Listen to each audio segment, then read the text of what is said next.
사랑하는 형제 여러분, 12월 4일 수요일 새벽 묵상에 오신 것을 환영합니다. 오늘은 사무엘상 8장입니다. 이스라엘이 언약은 안 지키면서 언약궤를 우상화했죠. 그래서 언약궤를 블레셋에 빼앗겼고, 블레셋은 언약궤로 인해 독종 재앙을 당한 후에 이스라엘로 궤를 돌려보냈습니다. 언약궤는 벳세메스를 거쳐 기럇 여아림에 있는 중에 사무엘은 20여 년 동안 이스라엘의 성경 교육을 시키고 있던 터였고요. 드디어 진정성 있게 여호와 신앙이 싹트기 시작할 때에 사무엘은 미스바 성회를 열어 회개 운동을 벌였습니다. 미스바 성회 소식을 들은 블레셋이 침공했는데 하나님의 도우심으로 블레셋을 물리치고 에베네셀 돌 기념비를 세웠습니다.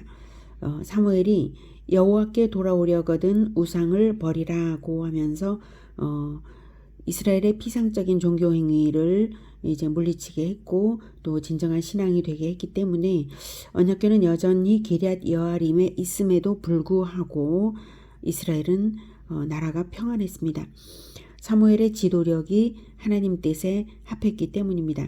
하지만 인간은 변질되는 존재여서 세월이 흘러가면 숭고했던 신앙도 언제 그랬냐는 듯 세속화되곤 하는 것이 역사의 관례죠. 사무엘 때에 이스라엘 백성들이 그랬습니다. 이제 8장 듣겠습니다.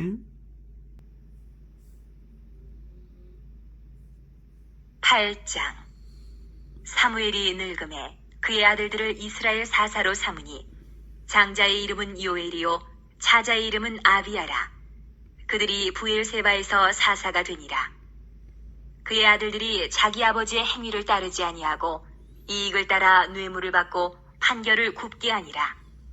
이스라엘 모든 장로가 모여 라마에 있는 사무엘에게 나아가서 그에게 이르되 보소서, 당신은 늙고 당신의 아들들은 당신의 행위를 따르지 아니하니 모든 나라와 같이 우리에게 왕을 세워 우리를 다스리게 하소서 한지라. 사무엘이 1절에 아들들을 이스라엘 사사로 삼았다는 것은 자기 자리를 세습시켰다는 뜻은 아닙니다. 사무엘 자신이 아직 건재하고 있잖아요. 또한 두 아들의 영역은 브엘세바, 2절에 브엘세바에서라고 나오죠. 브엘세바 뿐이었거든요. 그리고 사무엘은 베델, 길갈, 미스바, 라마에 걸친 지역을 순회하면서 백성을 대면하여 지도하는 지도자였기 때문에 자기 힘이 미치지 못하는 브엘세바는 아들들의 협력을 받은 것입니다. 그런데 문제는 아들들이 뇌물을 받고 판결을 굽게 했다는 사실이죠. 아버지 사무엘로서 자녀 교육의 실패라고 말할 수 있겠습니다. 본인은 교육적이고 개혁적인 지도자였지만 안타깝게도 정작 자녀 교육은 성공하지 못하고 있는 모습입니다. 하지만 본장의 초점은 사무엘의 실패에 있는 것은 아닙니다.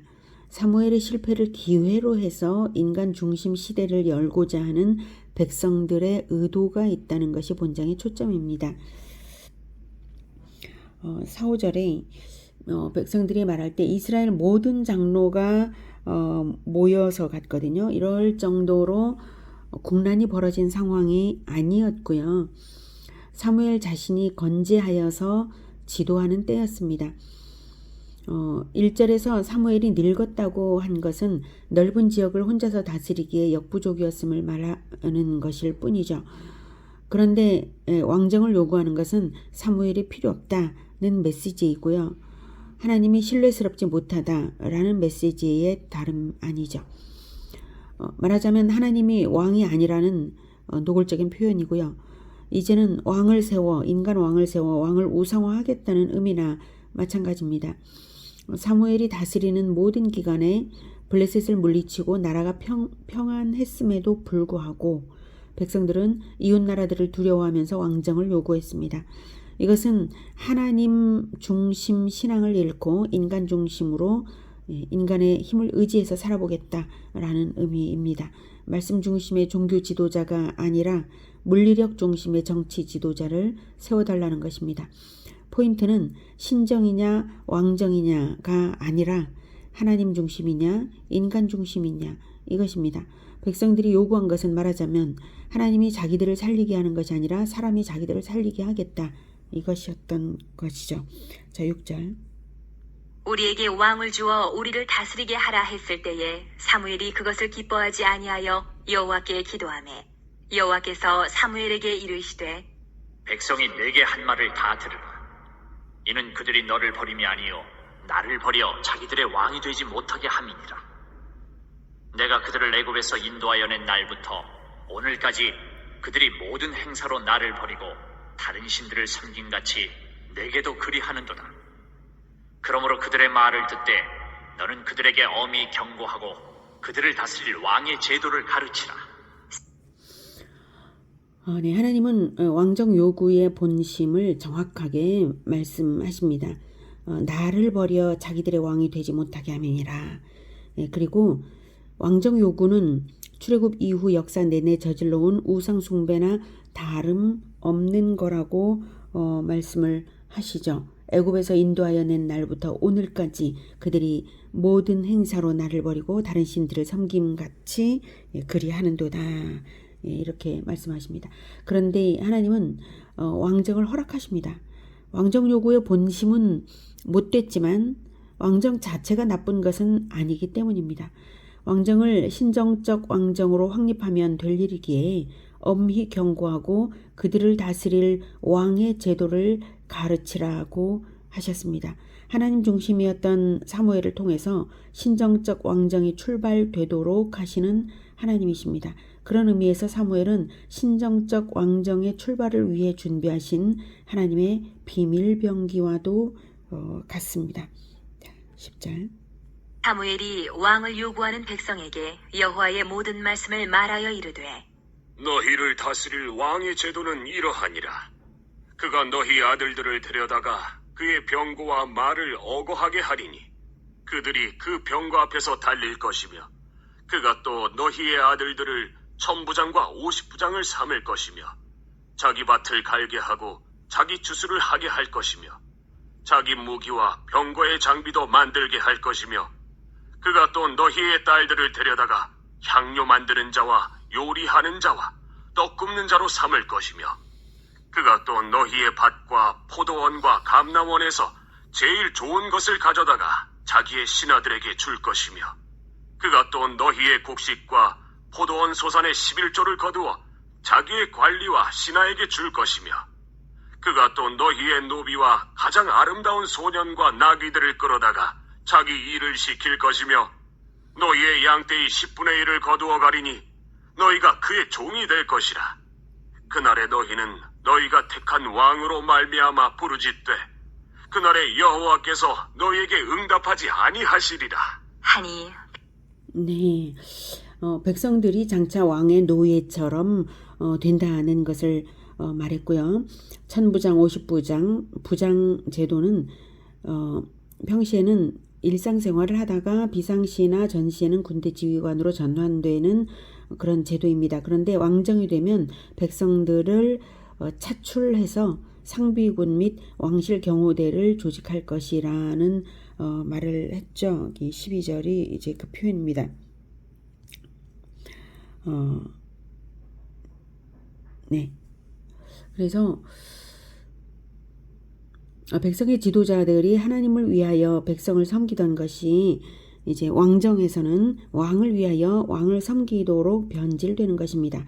군사적, 경제적으로 노동력 착취를 하는 것이죠. 그리고 백성들에게 착취한 것으로서 다시 철권 통치를 유지하는데 쓸 것임을 이제 13절, 14절에서 15절에서 이제 말을 하죠. 자기의 관리와 신하들에게 주고 또 그렇게 할 것이다. 그리고 11조는 10분의 1을 15절에서 11조를 받는다고 거둔다고 했는데 거두어서 자기의 관리와 신하에게 줄 것이라고 말했죠.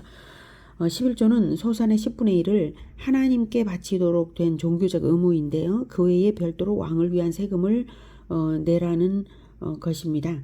예, 그래서 별도로 다시 또 이제 걷는다는 거죠. 16, 17절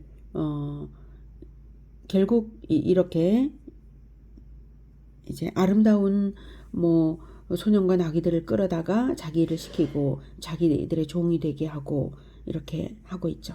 결국 하나님은 과거 이스라엘을 애굽의 노예 생활에서 벗어나게 해주셨지만 이제 이스라엘은 자기 스스로 노예가 되는 길을 걸어 들어갈 것이라는 뜻입니다. 18절 그날에 너희는 너희가 택한 왕으로 말미암아 부르짖되 그날에 여호와께서 너희에게 응답하지 않으니 하시리라 하니. 네. 가장 심각한 저주는 바로 이것입니다. 인본주의적 동기에서 왕정을 요구한 것이 하나님께 버림받을 만한 심각한 죄라는 것을 보여주는 것입니다. 그러나 이렇게 경고를 받았는데도 백성들이 고집을 부립니다. 19절 백성이 사무엘의 말 듣기를 거절하여 이르되 아니로소이다. 우리도 우리 왕이 있어야 하리니 우리도 다른 나라들 같이 되어 우리의 왕이 우리를 다스리며 우리 앞에 나가서 우리의 싸움을 싸워야 할 것이니이다. 하는지라. 사무엘이 백성의 말을 다 듣고 여호와께 아뢰매 여호와께서 사무엘에게 이르시되 그들의 말을 들어 왕을 세우라. 하시니 사무엘이 이스라엘 사람들에게 이르되 너희는 각기 성읍으로 돌아가라 하니라. 과거 사사시대 내내 외적의 침략을 받아서 고통당했던 것의 원인이 자기들의 불신앙 때문이었음을 이스라엘은 전혀 생각지 않은 반응을 나타냈습니다. 하나님을 의지하기를 그만두고 왕을 의지하겠다는 것입니다. 즉 제도의 힘으로 살아보겠다는 것입니다. 이런 인본주의적인 생각은 인류 역사 속에서 다양한 제도를 만들었습니다. 하지만 제도가 사람을 구원하는 일도 없고 제도가 하나님 나라를 만들 수도 없습니다. 오히려 법과 제도를 통해서 유토피아를 만들고자 하는 인간들의 욕심은 공산주의까지 만들어낸 것이 오늘날의 인류 현실입니다.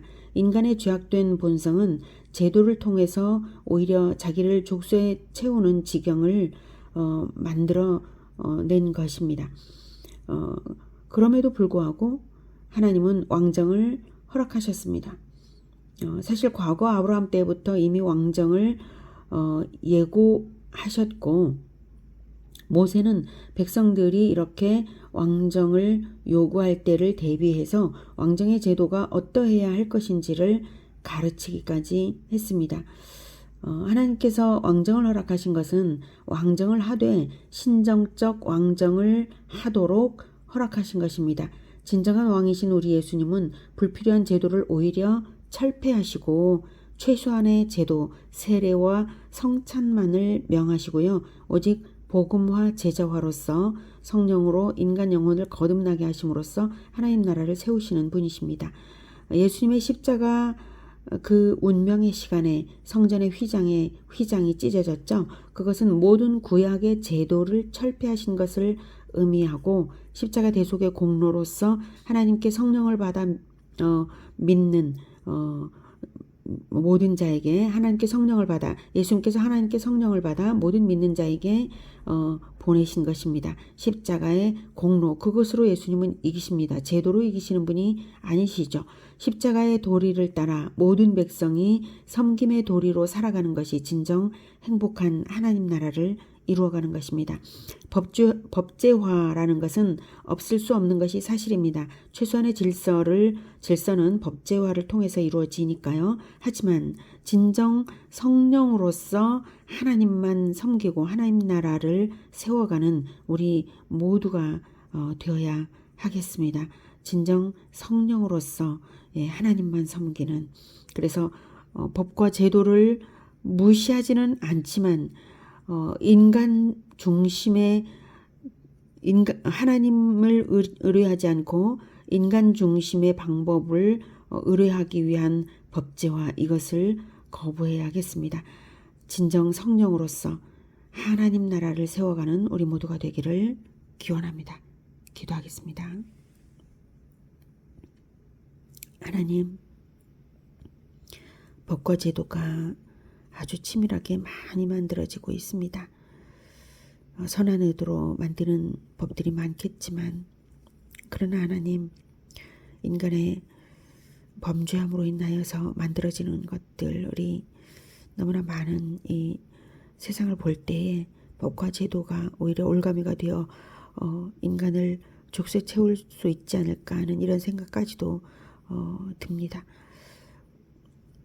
우리는 법을 지키며 살아가고자 하지만 그러나 그 어떤 법보다도 가장 중요한 법은 우리 주 하나님의 진리의 법입니다.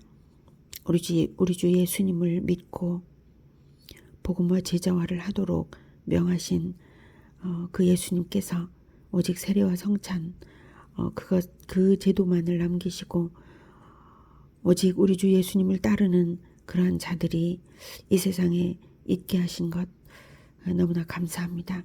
하나님, 우리는 우리 주 예수님을 따르며 이 세상의 법을 존중하며 하나님 나라를 세워가는 예수 제자들로 살아가겠습니다. 주님, 우리를 도우시옵소서. 세상을 의지하기보다 하나님을 의지하며 하나님의 능력으로 살아갈 수 있게 주님 도와주시옵소서. 오늘 하루도 하나님 인도해 주시기 원합니다.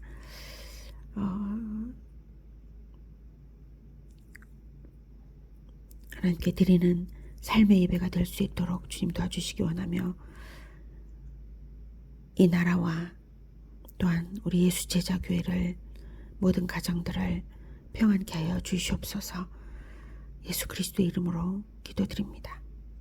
아멘. 이어서 개인 기도하시겠습니다.